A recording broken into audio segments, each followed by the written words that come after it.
Good morning to all of you.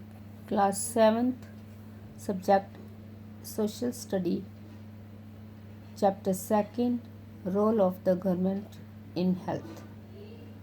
Dear students, ये इस lesson का सेकंड लेक्चर है। तो आप अपनी बुक का पेज नंबर 20 निकालेंगे। वहाँ से आज हम पढ़ेंगे हेल्थ केयर इन इंडिया कि भारत में स्वास्थ्य सेवा। Let us examine some of the aspects of healthcare in India. Compare and contrast the situation expressed in the first and second column. आइए भारत में स्वास्थ्य सेवाओं के कुछ पहलुओं का परीक्षण करें। यहाँ दी गई तालिका के प्रथम तथा द्वितीय स्तंभों में दिखाए गए स्थितियों की तुलना कीजिए। तो इस आपकी बुक में एक बॉक्स सा बना हुआ है, उसमें जो लिखा हुआ है वो अभी हम पढ़ेंगे। India has the largest number of medical college in the world and is among the largest producers of doctor. Approximately 50,000 new doctors qualify every year. तो संसार भर में भारत में सर्वाधिक चिकित्सा महाविद्यालय है और यहाँ सबसे अधिक डॉक्टर तैयार किए जाते हैं। लगभग हर वर्ष 30,000 से अधिक नए डॉक्टर योग्यता प्राप्त करते हैं। Health care facilities have grown subsequently over the years. In 1950, there were only 2,717 hospitals in India. तो पिछले वर्षों में स्वास्थ्य सेवाओं की सुविधाओं में काफ़ी वृद्धि हुई है। सन 1950 में भारत में केवल 2,707 अस्पताल थे।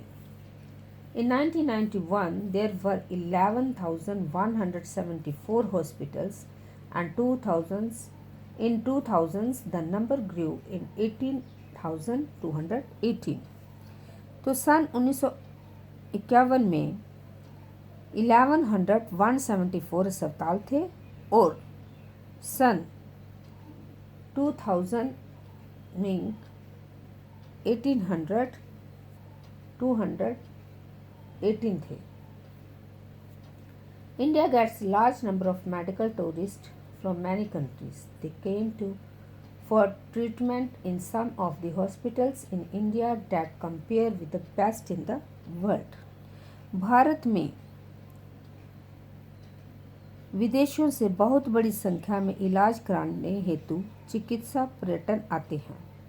वे उपचार के लिए भारत के कुछ ऐसे अस्पतालों में आते हैं जिनकी तुलना संसार के सर्वश्रेष्ठ अस्पतालों से की जा सकती है।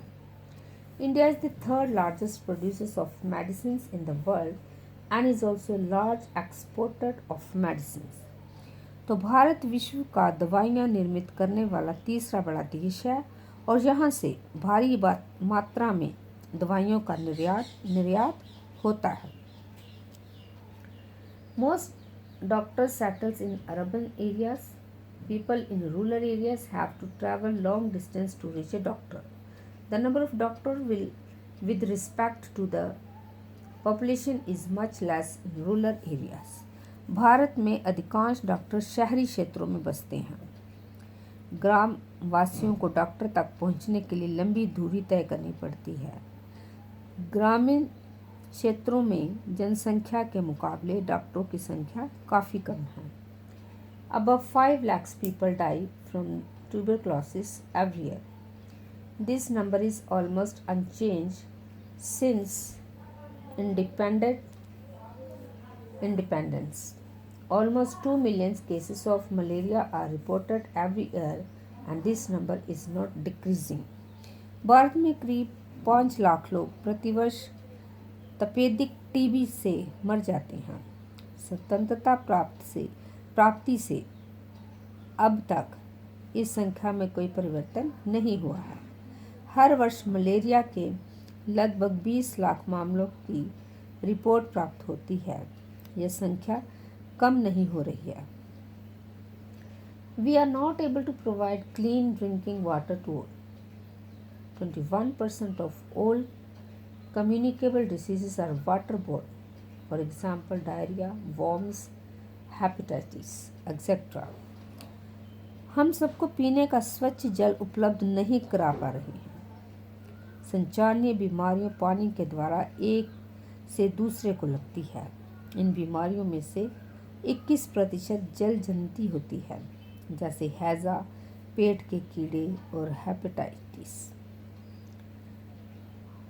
Half of all children in India do not get adequate food to eat and are undernourished. Bharat के समस्त बच्चों में से आधों को खाने के लिए पर्याप्त भोजन नहीं मिलता है और वह अल्प पोषक के शिकार रहते हैं। In order to prevent and treat illness, we need appropriate health care facilities such as health centers, hospitals, laboratories for testing, ambulance service, blood banks, etc. that can provide the required care and services that patients need. तो बीमारियों से बचाव और उसके उपचार के लिए हमें उचित स्वास्थ्य सेवाएं चाहिए, जैसे स्वास्थ्य केंद्र, अस्पताल, परीक्षणों के लिए प्रयोगशालाएं, एम्बुलेंस की सुविधा, ब्लड बैंक आदि। In order to run such facilities, we need health workers, nurses, qualified doctors and other health professionals who can advise, diagnose and treat illness. We also need the medicines and equipment that are necessary for treating patients. These facilities are required to take care of us. तो जो मरीजों को आवश्यकता सेवा और देखभाल उपलब्ध करा सके, ऐसी सुविधाएं की व्यवस्था को चलाने के लिए हमें स्वास्थ्य सेवकों, नर्सों, योग्य डॉक्टरों तथा अन्य विशेषज्ञों की ज़रूरत है जो परामर्श दे सकें, रोग की पहचान कर सकें और इलाज कर सकें। मरीजों के इलाज के लिए हमें आवश्यक दवाइयाँ व उपकरण भी चाहिए। जब हम बीमार होते हैं तो अपने इलाज के लिए हमें इन सुविधाओं की ज़रूरत पड़ती है। तो डियर स्टूडेंट्स, अभी ब्लैक बोर्ड पर मैंने एक आपको क्वेश्चन दिया है, वो है व्हाट इज़ ओपीडी। ओपीडी क्या होती है? This is a short form. ये शॉर्ट फॉर्म है for out patient department. This is where people are first brought in and treated in a hospital without being admitted to any special ward. कि special ward में उनको admit नहीं किया जाता है, सिर्फ उनका ट्रीटमेंट होता है। तो इसको आप कॉपी पे लिखना और याद करना। Thank you and have a nice day.